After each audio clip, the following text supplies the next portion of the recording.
Come here, son. Come to me.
Sol the Snowman says, "Why hello there, and blessed season to you."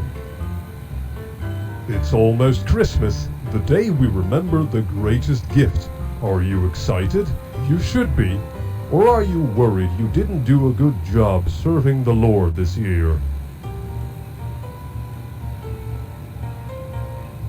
You know what? I know of a family getting ready to celebrate Christmas and the day of gifting were also worried they didn't do their best. Sid and Chi's father went to the Lord this year, so their newly widowed mother is leaving the village with the other unmarried mothers to receive the gift for their families. While she's gone, the children will be staying with Father Ben.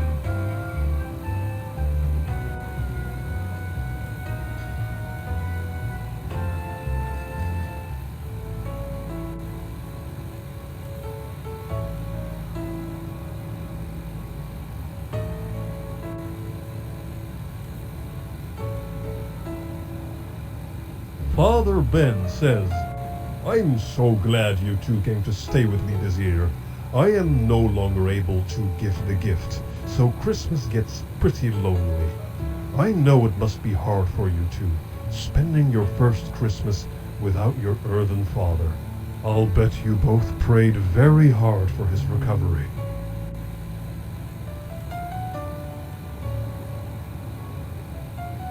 I see. Your father was a good man, faithful to the Lord and helped spread the gift throughout the village. I know your mother and I prayed for him the entire time he was sick, but praying doesn't always mean we get what we want. That is for the Lord to decide. I think perhaps your father did so well that the Lord called him to personally serve in the halls of tomorrow. The greatest blessing any man could hope for. And I'm sure he's watching over both of you right this minute. Sid says, "Thank you, Father Ben. We miss him a whole lot, but I think Mama misses him even more. I hear her crying a lot late at night, and sometimes she quietly asks, 'How many gifts must I take this year?' when she thinks nobody can hear her."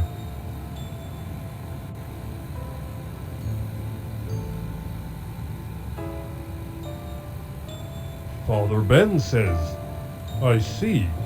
I am worried about your mother as well. No doubt she thinks that she's being punished for failing to keep the gift last year. But it is not her fault. She is participating in the day of giving, and it won't be long before the Lord chooses a new father for you. Then you will be a happy family again." Look, we're almost done. Why don't you pick which topper to put on the tree?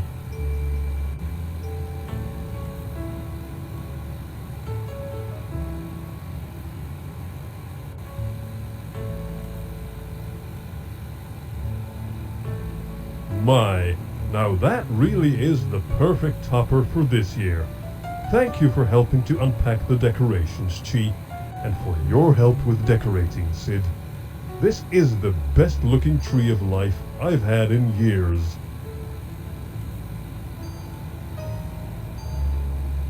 Now that the decorating is done, shall we partake of this lovely meal that was provided for us?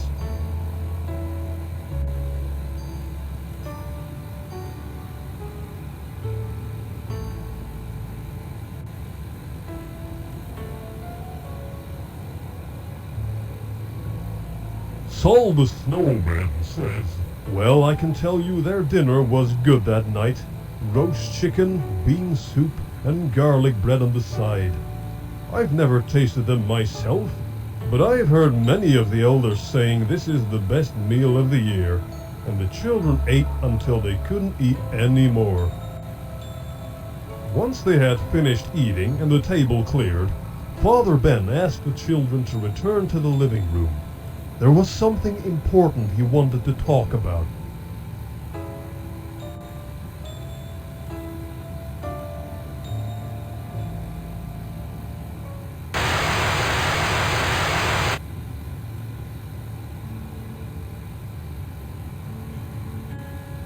Father Ben says, Sid, Chi, I know that you've been sneaking out of the village. It's dangerous to talk to the people on the outside, because many will wish you harm. And I know you didn't get that doll from anyone here. Please tell me, which of you thought it would be fun to sneak out of the village?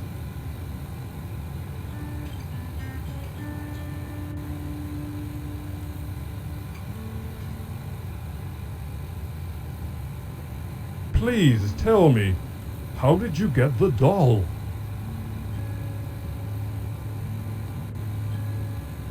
Sid says, on the other side of the wall.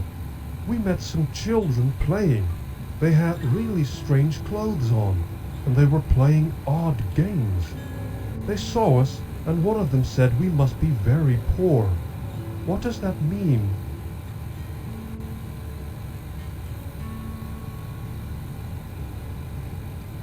Father Ben says, it is a word outsiders use for people who aren't prisoners of material things. Sid, please continue.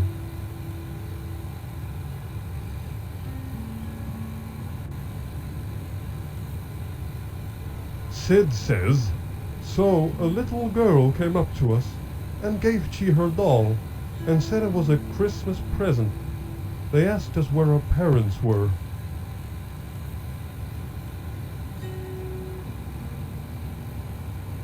Father Ben says, and what did you tell them?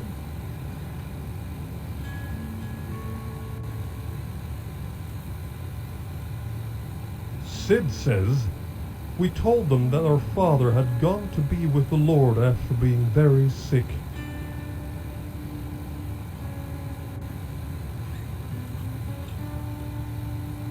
She says, yeah, and we told them how he didn't get better, even with the whole village praying.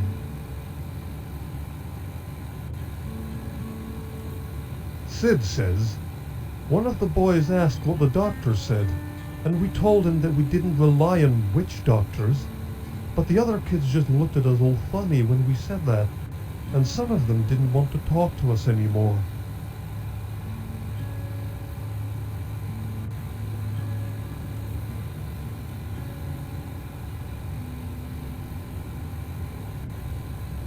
Father Ben says, you shouldn't be surprised. After all, you should have known from their garments that those children were full of sin. And the moment that girl gave you her doll, you should have known they wanted to make you sin as well.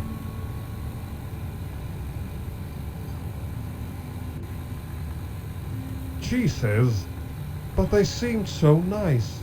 They gave us the doll and told us about someone named Santa Claus, who visits every good little boy and girl in the whole wide world and gives them presents.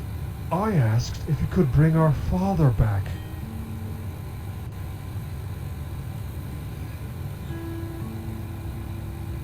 Father Ben says, and what did they say?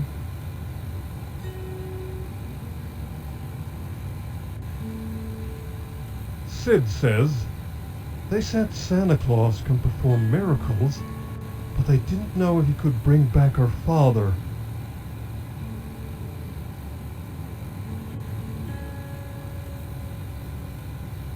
Father Ben says, I'm sorry that you were exposed to such lies. It is our fault as elders. We should have known that you would be led astray without a father to guide you. And now your souls have been put in danger by going outside the village and talking to children corrupted by sin. The children told you that Santa Claus gives all good children presents on Christmas. Tell me, who do you believe gets presents?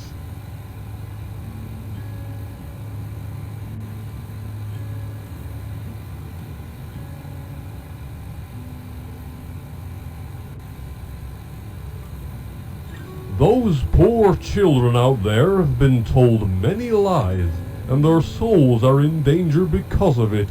Only women may receive the gift on the day of giving. They're also given other presents that are shared with the elders to keep the village safe in the coming year. Giving presents to children is a trick to make them want material things and turn their attention away from the Lord. Santa Claus is an evil spirit who gives gifts to try and make children follow him instead of the Lord.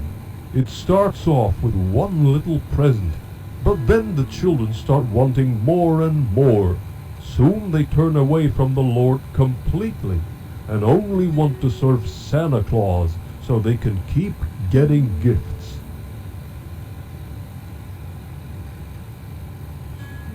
Once your heart belongs to Santa Claus, Krampus comes to drag your soul to an everlasting fire.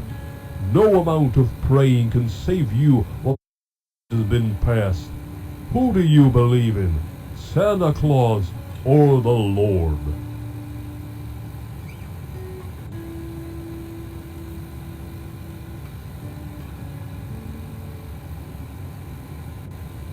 I'm so sorry you were led astray.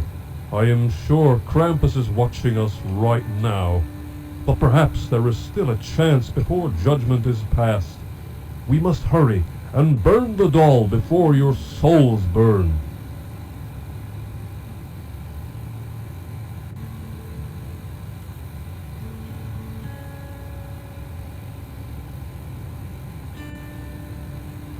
I know this wasn't easy, but the village has rules for a reason.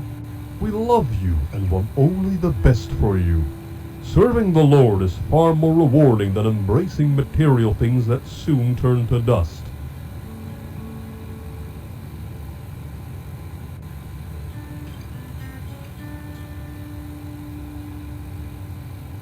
Hopefully, burning this false idol will help stave off Krampus's wrath.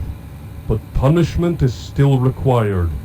I hope a spanking will suffice because you have taken steps to atone for your sins. Please prepare for the punishment, and then I think it's time for all of us to retire for the night.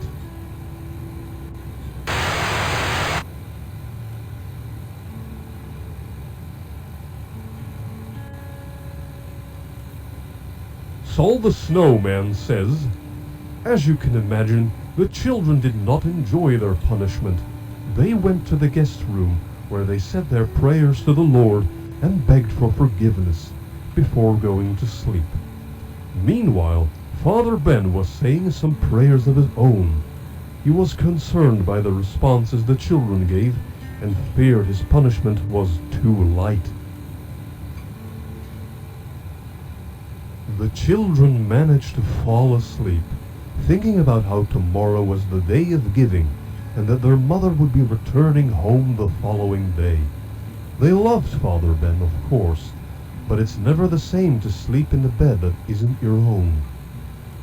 Right before midnight, however, they were both awoken by a strange sound.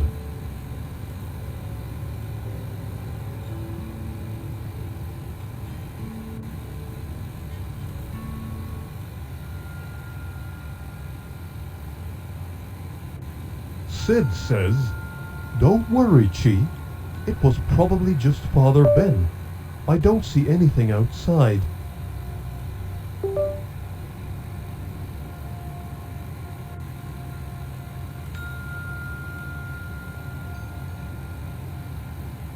Chi says, "Sid, I'm scared. Look."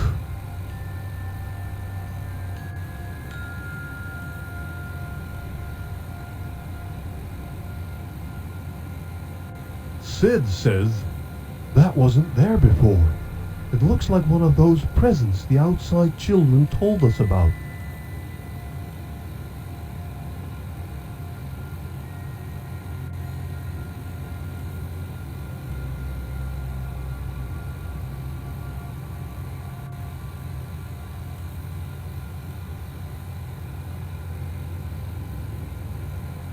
But we burned it.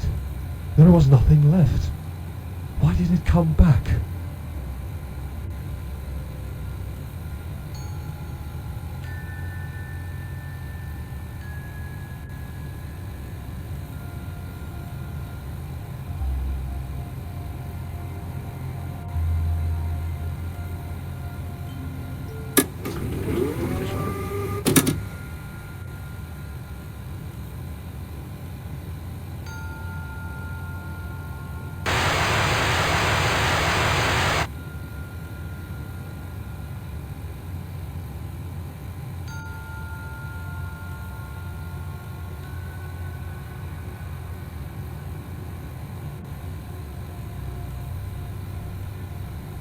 Saul the Snowman says, "Such a sad ending to our story, but this is what happens when children disobey and give in to the temptations of Santa Claus." Remember, it's important to always listen to your elders and follow the teachings of our village, because sinning against our Lord can lead to eternal punishment.